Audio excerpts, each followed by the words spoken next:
First, live, local. This is Fox 12 Now. Hello, everyone. This is Fox 12 Now. Thanks for joining us. I'm Greg Nibbler. We're live streaming here out of the Fox 12 Oregon newsroom. We're here every weekday. We start at 1 p.m. We go throughout the afternoon, and we do cover a wide range of topics. Right now, though, we are talking about marathons. It's going to be a lot more than that, but just to start off with the marathon concept, for a lot of people, that can be a lifelong goal to run one marathon. That is a tremendous accomplishment, a lot of work, a lot of training to do that, and that's something that a lot of people can be very proud of.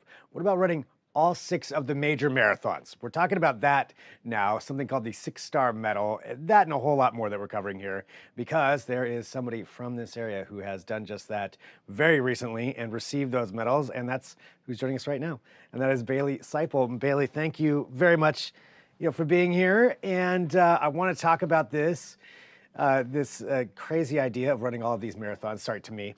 But before we do that, would you mind just telling us a little bit about yourself and how you got started on this whole journey of running marathons? Yeah. So my first marathon was actually back in 2018. I ran the Walt Disney World Marathon. I didn't even know what the majors were. And then I entered the lottery for Chicago, and I got in 2021. And so I ran Chicago. I had no idea what the majors were. And someone's like, "Are you running the majors?" And was like, "What's that?" And then I kind of was doing some investigating, and I was like, "Wow, that's a lot of big races. I don't know. We're gonna just start with one at a time," and it kind of just grew from there. So. So it started off not knowing, and by the way, actually, can you tell us what the majors are? Yeah. So it's Chicago and Boston and New York, and then Berlin, London, and Tokyo. And those are considered the 6 major marathons. Yes, they just added the 7th.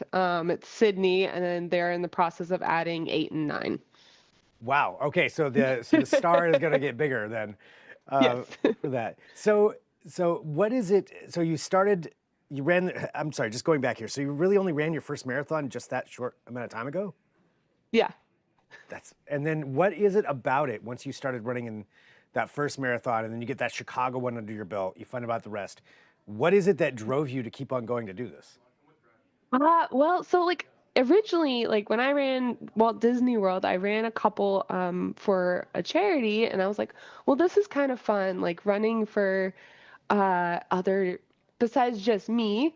And so I got into Chicago at the lottery, and then I was like, it'd be fun. I'm not a fast runner. It'd be fun to find something that I can connect to and just keep running, because I love having a big goal. And so to chase the majors, I decided to really just try to find a charity that I can speak to and I can relate to, and that's kind of just how I got all connected with everything. And tell us, what is that charity? Yes, so I am really involved with Smile Train. It is the world's largest cleft-focused organization with a presence in over 75 countries. The organization empowers local medical professionals with training and funding and all these resources to provide cleft surgery and comprehensive cleft care and for kids. And I connect with that because I have a younger brother. He is now 27, if I did my math correctly. He'll probably get mad at me if I get my math wrong. I have a hard time keeping track of everybody's ages, but he was originally adopted by another family, but it wasn't working out. He was sent to a group respite facility where his care just wasn't it wasn't fixed. His original palate failed. When he came to our family, it was collapsing, so he immediately had surgery and a bone graft done, and now he's doing very well.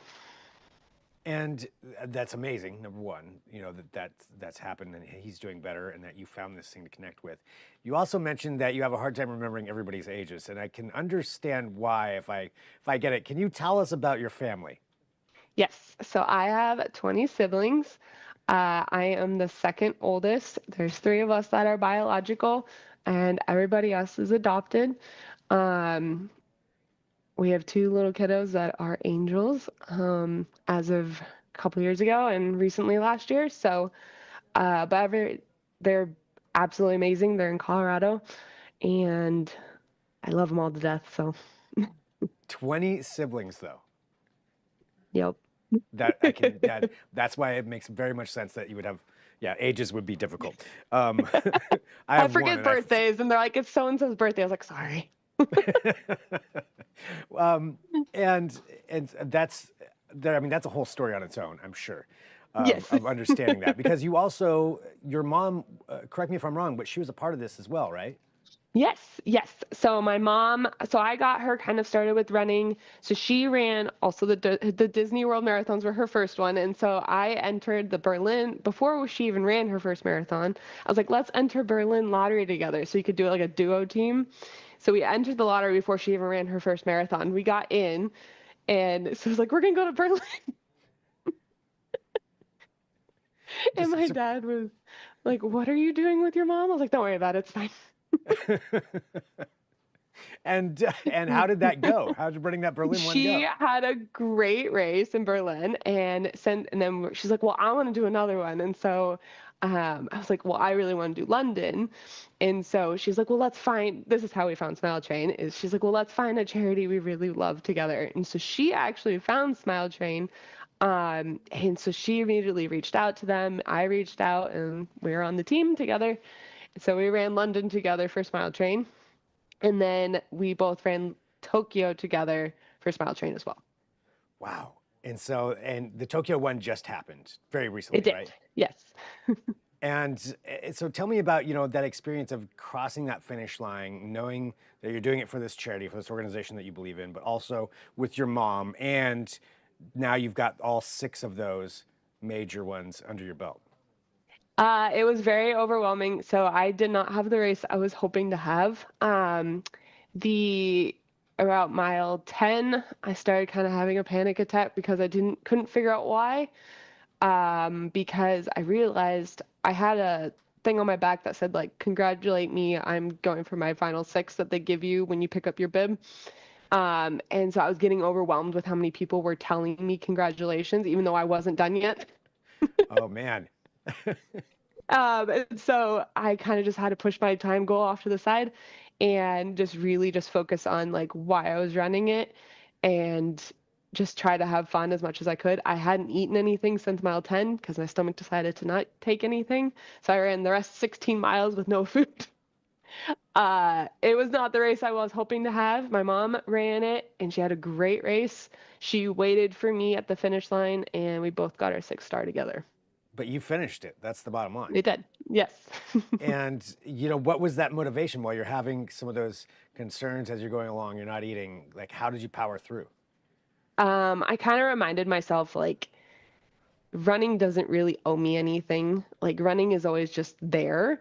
And this was like way beyond just me. The reason why I was there was because I wanted to make a difference. I love making a difference through my running. Throughout the whole majors, in total, I raised, I did Boston for another charity, but in total, I raised over $30,000 just for those 6 marathons that I did. And so like, I just reminded myself like, this is like a whole journey. Like it's not about a time. It's about getting to go to the places that running gets to take me. So Yeah, getting to see all of those cities, getting to go to those places, and on top of that, doing that, and yeah. contributing that much for that. That's really cool. Do you ever have downtime when you're at these cities? Do you stay like afterward and enjoy something? Because I would imagine leading up to it, it's probably a lot of stress. Or at least I would think. Yes. So my husband and I went a few days early and we did like a little vacation beforehand. And then we went for like a few days after we went and stayed somewhere else. So like we try to enjoy these big trips as much as we can. What would you recommend to somebody out there who maybe is running but may not quite be up to the same level that you're at, as far as how to motivate themselves to continue following that path? I would just say find your why. Finding your why is kind of the biggest thing, because when you find your why, then it just kind of becomes easy. Easier, not easy, but easier. Easier. Yes. Do you happen to have the 6-star medal with you? I do. 1 second. Okay, great. Yeah, because I'm like, I've got a picture of it, but nothing better than seeing it right there. And so Oh dear, there you go. there it is. Yeah, perfect. And so does each one of those, do you have like a special memory for each one of those visits? Oh gosh, yes. So I New mean, not that you York, have to say them all, but yes. Yeah, so this one's New York and then Chicago and Berlin, London, Boston, and Tokyo. So it kind of just goes around in the circle. man, that's amazing. And then do you plan on hitting up that 7 and then 8 and 9? I do not at the moment. 6 is good. I have 6 is pretty good. I have other life goals and other race goals I want to do, and this was kind of like the big one. Like the international ones, they're so fun, but they're so like it's a lot of planning, and that's kind of my most of my vacation for the year. Right. Yeah. A lot of time off of work, I would imagine. Yeah. It is. Figuring that out. Well, what comes next then? I have a few fun runs this summer, and I'm hoping to do kind of branching out. I found a love for trail racing, so I'm hoping to do the Silver Falls 50K. It's down in Salem in October. Wow, they do 50K through Silver Falls. I mean, I guess it is. I guess so. Wow. Okay. How many times you run that loop? No, I'm sure that all works out. That's awesome though. Anything else that you want to let people know about? No, I love just having fun, and I'm glad I got to share my story a little bit. Well, congratulations and doing that, with your mom too at the same time. That's awesome. And congratulations, Baylee. Thanks for joining us here Thank too. you. Yeah. Thank you for having me. Yeah, so good. All right, thanks a lot. Thank you.